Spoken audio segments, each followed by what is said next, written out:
মুআজ্জাজ মুহতারাম হাজিরিন, সর্বপ্রথম সেই মহান প্রভুর শুকরিয়া আদায় করি যিনি আপনাকে আমাকে অত্যন্ত দয়া করে মায়া করে মেহেরবানি করে পবিত্র জুমার দিন জুমার নামাজ আদায় করার লক্ষ্যে আগে আগে মসজিদে এসে দিনই কিছু কথা বলবার ও শুনবার সুযোগ করে দিলেন। সেই মহান প্রভুর প্রতি অন্তরস্থল থেকে কালিমাতুশ শুকর জবান খুলে ভক্তি সহকারে সমস্বরে সুউচ্চ কণ্ঠে আলহামদুলিল্লাহ। গত জুমায় আলোচনা চলতেছিল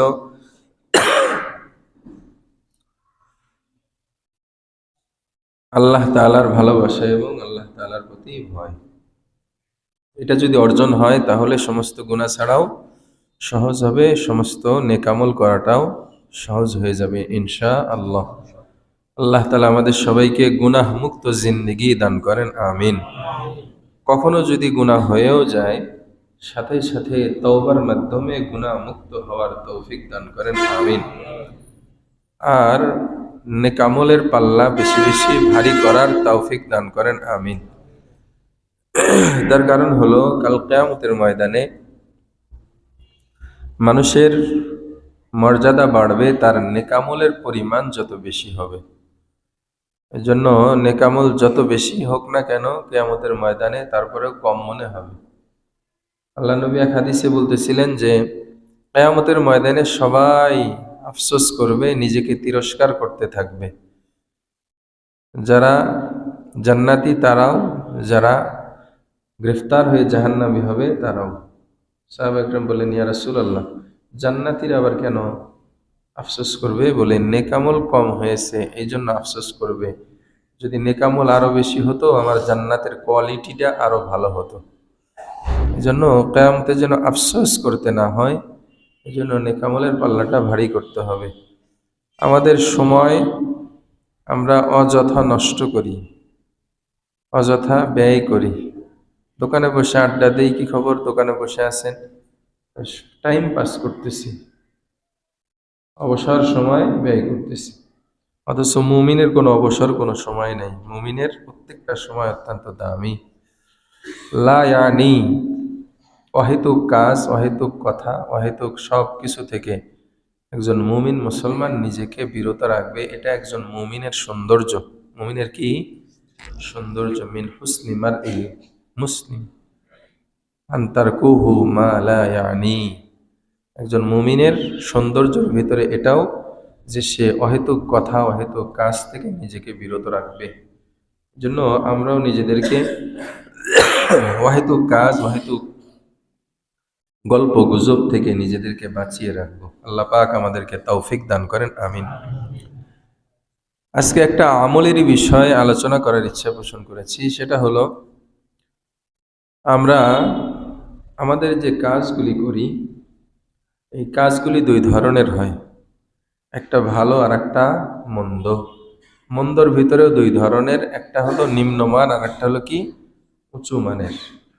বলে নিম্ন হোক উঁচু মানের হোক, যদি কাজটা বৈধ হয় তাহলে ওই কাজের শুরুতে বিসমিল্লাহির রহমানির রহিম পাঠ করা।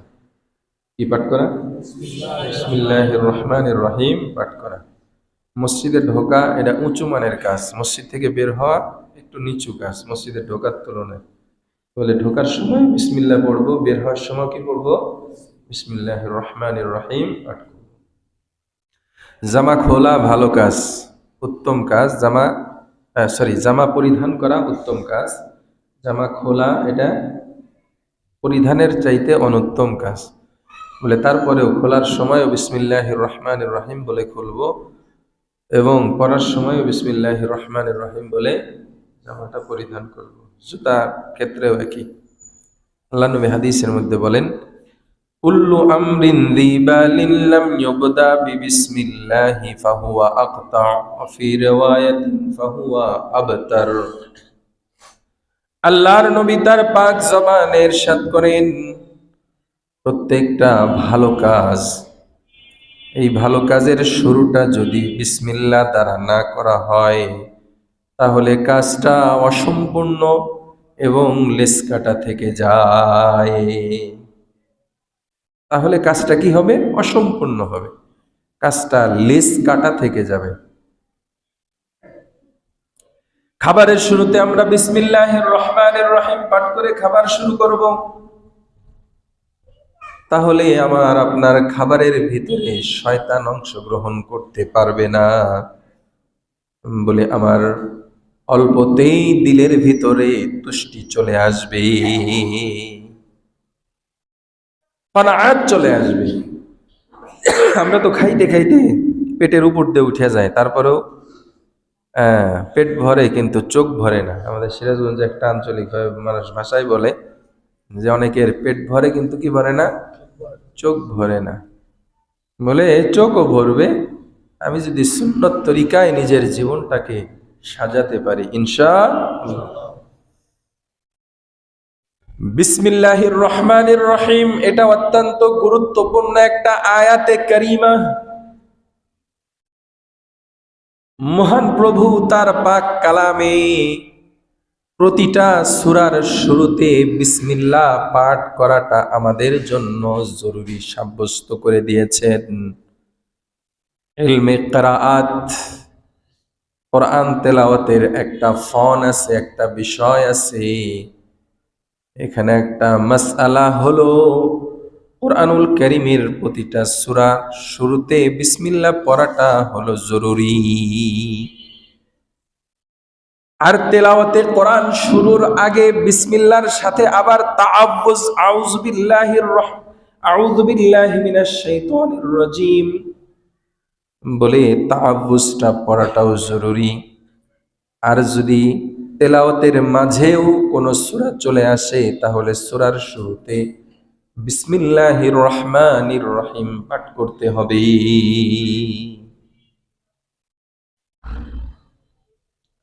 বলে কোরআনুল কারীমের সূরা কতটি? 114টি। সবাই শিখে নেন কতটি সূরা? সবাই বলেন না কেন কতটি? এতটুকু তো মুখস্থ করে রাখতে পারেন, কি বলেন? আপনাকে যখন জিজ্ঞাসা করা হয় তোমার নাম কি, আপনার নাম কি, সাথে সাথে যেরকম বলে ফেলেন, বলে দিলের ভিতরে এমন ভাবে গেঁথে নিবেন, যদি কেউ জিজ্ঞাসা করে সূরা কয়টি, সাথে সাথে বলে দিবেন 114টি। ঠিক আছে ইনশাআল্লাহ? সূরা কতটি? 113টি সূরার শুরুতে বিসমিল্লাহ পড়াটা জরুরি। আর একটা সূরার শুরুতে বিসমিল্লাহ পড়তে হয় না, না পড়াটা জরুরি।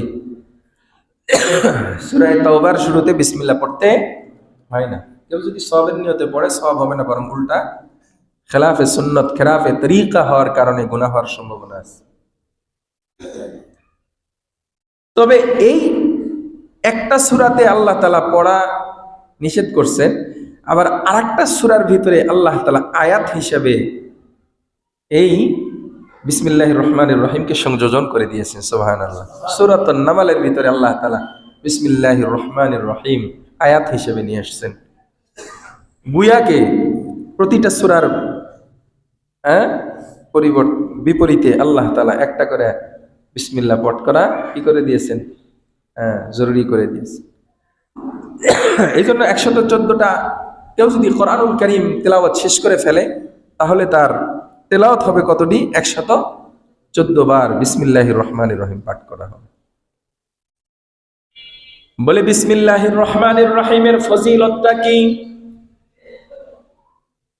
বিসমিল্লাহির রহমানির রহিম এটা হলো 1 নাম্বার ফজিলত, এটা কোরআনুল কারীমের আয়াত। আর কোরআনুল কারীমের আয়াতের প্রতিটা হরফের বিনিময়ে আল্লাহ তাআলা কমপক্ষে 10টা করে নেকি দান করবেন।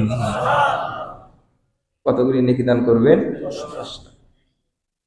বিসমিল্লাহির রহমানির রহিমের ভিতরে 19টা হরফ আছে। কয়টা হরফ আছে? 19টা হরফ আছে। তার মানে একবার বিসমিল্লাহ শরীফ পাঠ করলে আপনার আমলনামায় কম পক্ষে 190টা নেকি লেখা হবে। সুবহানাল্লাহ। বলে বিসমিল্লাহির রহমানির রহিমের ফজিলত সম্পর্কে আল্লাহর নবী তার পাক জবানে ইরশাদ করেন, قال النبي صلى الله عليه وسلم من قال بسم الله مرة لم يبق من ذنوبه ذرة আল্লাহর কোন বান্দা বান্দি যদি ইখলাসের সাথে পরিপূর্ণ আকীদত ও বিশ্বাস নিয়ে বিসমিল্লাহির রহমানির রহিম পাঠ করতে পারে, আল্লাহ পাক রব্বুল আলামিন তার জিন্দেগীর সমস্ত গুনাহ খতা মাফ করে দিবে। আল্লাহর নবী বলেন, লাম ইয়াবকি মিন যুনুবিহি যাররাতান, যাররা বলা হয় অণু। একটা সরিষার দানাকে যদি 70টা ভাগ করা হয়, কি পরিমাণ হবে? আমরা তো খালি চোখে দেখা মনে হয় সম্ভব হবে না। সরিষার দানা কতটুকু? একদম বিচ্ছিন্ন। এটাকে 70 ভাগ করেন, কতটুকু থাকবে? বলে এটা হলো জাররা। আল্লাহর নবী বলেন, কেউ যদি ঈমানের সাথে ইখলাসের সাথে বিসমিল্লাহির রহমানির রহিম একবার পাঠ করে, তার জাররা পরিমাণ গুনাহ তার সাথে বাকি থাকবে না। সুবহানাল্লাহ। তবে মুহাদ্দিসিনে কেরাম এর ধরনের হাদিসের ব্যাখ্যার ভিতরে লিখেছেন যে গুনাহগুলি মাফ, যেগুলো ফজিলতের হাদিস, এগুলো হলো গুনাহে সগীরা, গুনাহে কবিরা। এটা তওবা ছাড়া আল্লাহ তাআলা মাফ করবেন না। আদার বুঝেছি। তবে সগীরা গুনাহ তো আমাদের কম হয় না, কি বলেন? অসংখ্য সগীরা গুনাহ আমরা করে ফেলি না। এই জন্য মাঝে মাঝে বিসমিল্লাহির রহমানির রহিম পাঠ করবো। রাজি আছেন ইনশাআল্লাহ? বলে বিসমিল্লাহ সম্পর্কে আল্লাহর নবী হাদিসের মধ্যে বললেন, কোন ভালো কাজ যদি বিসমিল্লাহ ছাড়া পাঠ করা হয়, শুরু করা হয়, তাহলে সেই কাজটা অসম্পূর্ণ এবং লেসকাটা থেকে যায়। আর এক হাদিসে আল্লাহর নবী বলে দিলেন, বিসমিল্লাহ শরীফ পাঠ করলে তার জিন্দেগিতে কোনো গুনাহ আর থাকে না। বিসমিল্লাহ সম্পর্কে সিদ্দিকা আকবর রাদিয়াল্লাহু তাআলা আনহু তার পাক জবানে ইরশাদ করেন, তুবা লিমান ক্বালা বিসমিল্লাহির রহমানির রহিম। ওই ব্যক্তির জন্য সুসংবাদ যে জিন্দেগিতে বিসমিল্লাহির রহমানির রহিম পাঠ করলো। বলে যে জিন্দেগিতে বিসমিল্লাহ শরীফ পাঠ করলো, বলে আল্লাহ তাআলা এর বরকতে তার জান্নাতের ভিতরে নাজ ও নিয়ামত দিয়ে ভরপুর করে দিবে। হযরত ওমর ফারুক রাদিয়াল্লাহু তাআলা আনহু বিসমিল্লাহ সম্পর্কে কি বললেন? লাউলা তাসমিয়াতু লাহালাকাল বারিয়াতু। আল্লাহর নবী ইরশাদ, আল্লাহর নবীর অন্যতম সাহাবী হযরত ওমর ফারুক রাদিয়াল্লাহু তাআলা আনহু ইরশাদ করেন, যদি বিসমিল্লাহ আল্লাহ তাআলা দুনিয়াতে না পাঠাইতেন, তাহলে দুনিয়ার যা কিছু আছে সবকিছু ধ্বংস হয়ে যেত। বিসমিল্লাহর বরকতে আল্লাহ তাআলা সমস্ত জাহানের নিজামকে আল্লাহ তাআলা ঠিক রেখেছেন। সুবহানাল্লাহ। হযরত ওসমান জিন্নুরাইন রাদিয়াল্লাহু তাআলা আনহু তার পাক জবানে বলেন, মান ক্বালা বিসমিল্লাহ ফি হায়াতিহি মাররাতান লাম ইয়াবকি মিন মাআসিহি যাররাতান। হাদিসের অনুরূপ আল্লাহর নবীর সাহাবী হযরত ওসমান জিন্নুরাইন রাদিয়াল্লাহু তাআলা আনহু বলেন, যদি কোনো আল্লাহর বান্দা বান্দি বিসমিল্লাহির রহমানির রহিম একবার পাঠ করলো, আল্লাহ পাক রব্বুল আলামিন তার জিন্দেগীর সমস্ত গুনাহগুলি মাফ করে দিবেন। যাররা পরিমাণ গুনাহ তার আমলনামায় থাকবে না। বলে এমন এমন বাশারাত যেই বিসমিল্লাহর শরীফের প্রতি। এই জন্য এই বিসমিল্লাহটা আমরা বেশি বেশি পাঠ করব ইনশাআল্লাহ।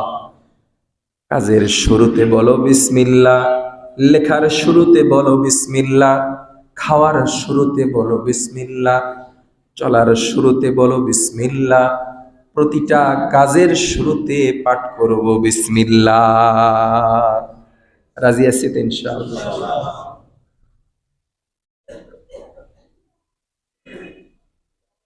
দারুল উলুম দেওবন্দের পাশে একটা ফ্যামিলি বাস করত, নাম ছিল বিসমিল্লাহ ফ্যামিলি।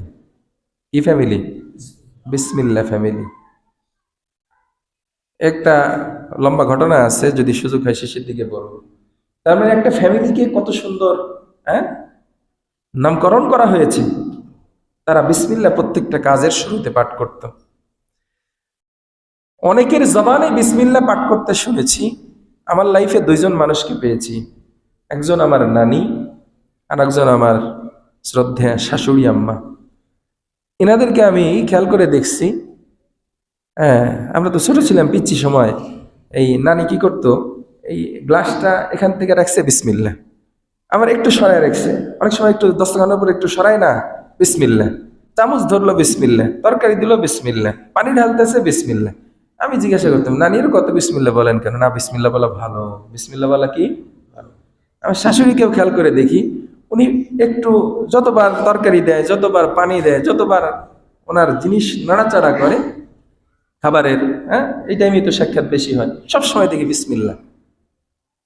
তার মানে আমার আপনার চলা থেকেও যেন মানুষ এরকম দেখতে পায়, শিখতে পায় যে আমার প্রত্যেকটা কাজের শুরুতে আমি বিসমিল্লাহ পাঠ করতেছি। ঠিক আছে ইনশাল্লাহ? প্রতিটা কাজের শুরুতে বিসমিল্লাহ পাঠ করতে তো আপনাকে কোনো বিল দিতে হবে না। বিল দিতে হবে নাকি? না। কোনো টাকা খরচ করতে হবে না, শুধু একটু মুখটা নাড়াতে হবে। এই মুখটা তো যে কোনো মুহূর্তে বন্ধ হয়ে যেতে পারে। ঠিক আছে না ইনশাল্লাহ? এই জন্য আমরা বিসমিল্লাহর কাসরতে, হ্যাঁ, বিসমিল্লাহর ব্যবহারটা আমরা আমাদের জীবনের ভিতরে করব ইনশাআল্লাহ। বলে বিসমিল্লাহ হরফের, বিসমিল্লাহ শরীফের আরো অনেক ফজিলত। বলে বিসমিল্লাহ শরীফের হরফ সংখ্যা হলো 19টা। কয়টা? আল্লাহ পাক রব্বুল আলামিন দোজখের ভিতরে ফিরিস্তা রেখেছেন আযাব দেওয়ার জন্য 19টা। কয়টা?